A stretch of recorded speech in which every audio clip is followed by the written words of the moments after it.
ಕರ್ನಾಟಕ ಪರೀಕ್ಷಾ ಪ್ರಾಧಿಕಾರ ಕರ್ನಾಟಕ ಸಾಮಾನ್ಯ ಪ್ರವೇಶ ಪರೀಕ್ಷೆ 2026 ಆಯೋಜಿಸಲು ಎಲ್ಲ ಸಿದ್ಧತೆಗಳನ್ನು ಮಾಡಿಕೊಂಡಿದೆ.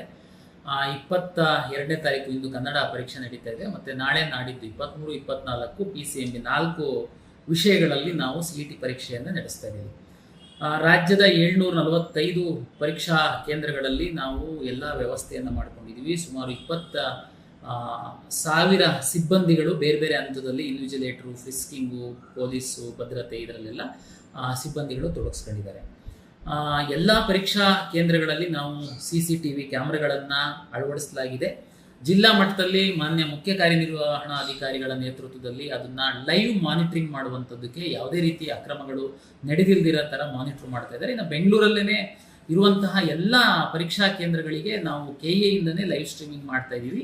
ಎಲ್ಲ ಪರೀಕ್ಷಾ ಕೇಂದ್ರಗಳನ್ನ ಇಲ್ಲಿ ನಮ್ಮ ಆಫೀಸಲ್ಲಿ ನಾವು ವಾಚ್ ಮಾಡ್ತೀವಿ. ಜೊತೆಗೆ ಪರೀಕ್ಷೆಗೆ ಈಗಾಗಲೇ ಹಾಲ್ ಟಿಕೆಟನ್ನು ಎಲ್ಲರಿಗೆ ವಿತರಿಸಲಾಗಿದೆ. ವಿದ್ಯಾರ್ಥಿಗಳಿಗೆ ವಿನಂತಿಯನ್ನು ಮಾಡ್ಕೊಂಡಿದ್ದೀವಿ, ತಾವು ಪರೀಕ್ಷಾ ಕೇಂದ್ರಕ್ಕೆ ಸ್ವಲ್ಪ ಬೇಗ ಬನ್ನಿ, ಅಂದರೆ ಯಾವುದು ಗೊಂದಲ ಇಲ್ಲದೇನೆ ನೀವು ಪರೀಕ್ಷೆ ಬರೀಲಿಕ್ಕಾಗುತ್ತೆ ಅಂತೇಳಿ.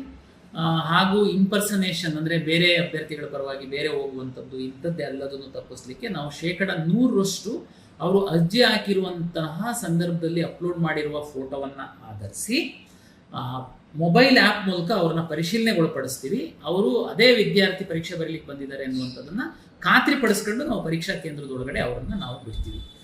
ಇದು ಮುಂದೆ ನಾವು ಕೌನ್ಸಿಲಿಂಗ್ ಮಾಡಿ ಅವ್ರ ಕಾಲೇಜ್ ಅಡ್ಮಿಷನ್ ಆಗುವಾಗ ಸಹ ಪರೀಕ್ಷೆ ಬರೆದಿರೋ ವಿದ್ಯಾರ್ಥಿಯೇ ಅಡ್ಮಿಷನ್ ಆಗ್ತದೆ ಅನ್ನುವಂಥದ್ದನ್ನು ಸಹ ನಾವು ಭವಿಷ್ಯದಲ್ಲಿ ಖಾತ್ರಿಪಡಿಸ್ಕೊಳ್ಳುವಂಥದ್ದಕ್ಕೆ ಈ ತಂತ್ರಜ್ಞಾನದ ಸಹಾಯವನ್ನು ಪಡೆದಿದ್ದೀವಿ.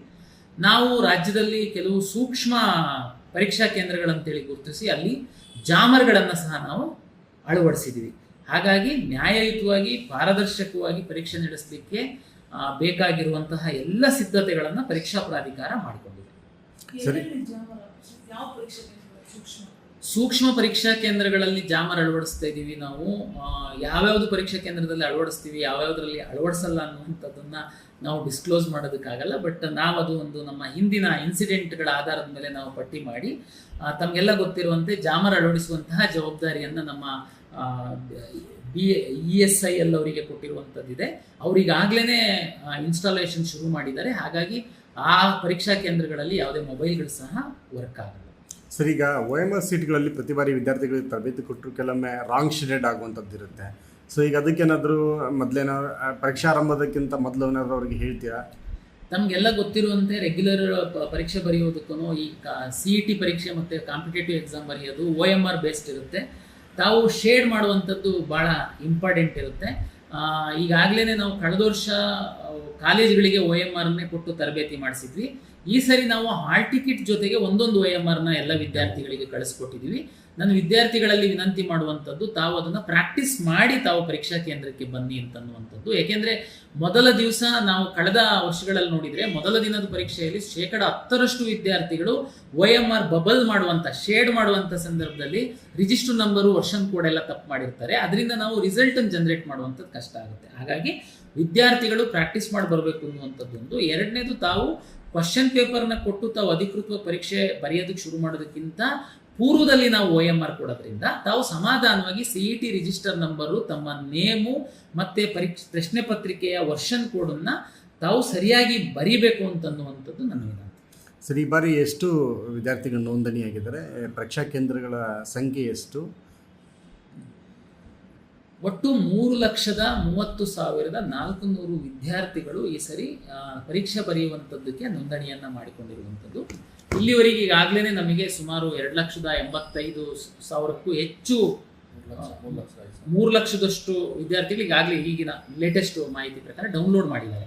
ಮೇ ಬಿ ಅವರು ಇನ್ನೂ ಇವತ್ತು ಒಂದಿನ ಇದೆ. ಹಾಗಾಗಿ ನನಗನ್ಸುತ್ತೆ, ಯಾಕೆಂದರೆ CET ಬರೆಯುವಂಥ ವಿದ್ಯಾರ್ಥಿಗಳು 99% ಬರೀತಾರೆ. ಕಾಂಪಿಟೇಟಿವ್ ಎಕ್ಸಾಮಲ್ಲಾದರೆ ನಮಗೆ ಪರ್ಸೆಂಟೇಜ್ ಕಡಿಮೆ ಇರುತ್ತೆ.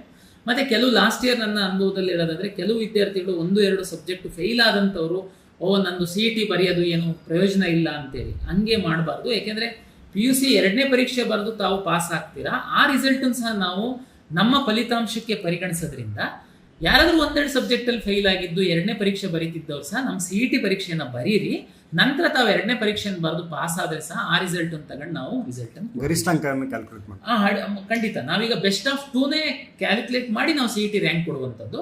ಹಾಗಾಗಿ ವಿದ್ಯಾರ್ಥಿಗಳು ಇಂಪ್ರೂವ್ಮೆಂಟು ಏನು ರಿವ್ಯಾಲ್ಯೂಯೇಷನ್ ಹಾಕಿ ತಮ್ಮದು ಮಾರ್ಕ್ಸ್ ಜಾಸ್ತಿ ಬರುವಂಥದ್ದನ್ನು ಸಹ ನಾವು ನಮ್ಮ ಫಲಿತಾಂಶಕ್ಕೆ ಕನ್ಸಿಡರ್ ಮಾಡೋದ್ರಿಂದ ತಾವು ಬರಿಬೇಕು ಅಂತನ್ನುವಂಥದ್ದು ನನ್ನ ವಿನಂತಿ.